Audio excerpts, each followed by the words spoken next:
За членувањето во НАТО алијанса пред се значи дека земјата има спроведено сите неопходни структурни и други реформи кои обезбедуваат и гарантираат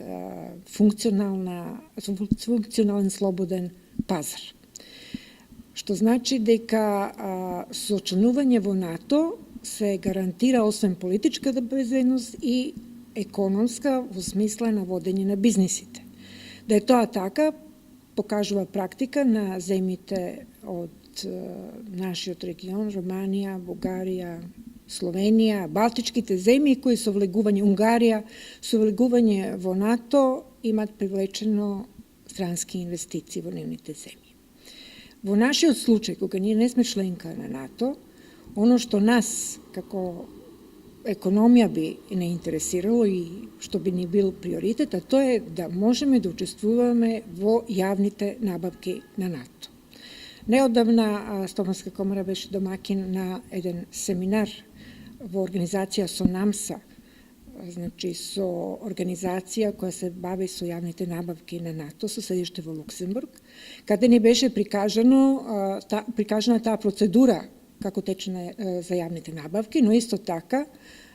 беше констатирано дека Македонија, со оглед дека не е членка на НАТО, не може директно да учествува во овие процедури, значи не може да биде директен добавувач, дека треба да оди преку посредник компанија од некоја земја членка на НАТО. Но за жал и ово правило се покажа во минатото дека не функционира, кога требаше 2008 година да се реконструираат мостови, кога се склопи договор со НАТО, тогаш имаше клаузула да македонските компании и покрај тоа што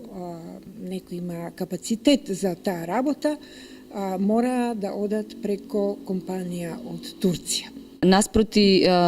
немањето услови за бизнис на македонските компании со НАТО, колку се они реално подготвени, например, доколку Македонија стане членка на НАТО, да работат под условите на НАТО? Очигледно дека се, бидејќи во рамките на Министерство за одбрана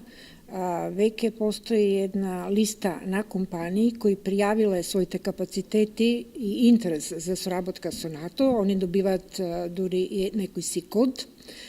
така да кај нив веќе постои една листа на производи кои би можеле, кога ќе се создадат услови, да бидат користени во јавните набавки на НАТО. Тоа не се само компании од наменска индустрија, веќе и компании од сите видови на производи што ги викаме широка потрошувачка.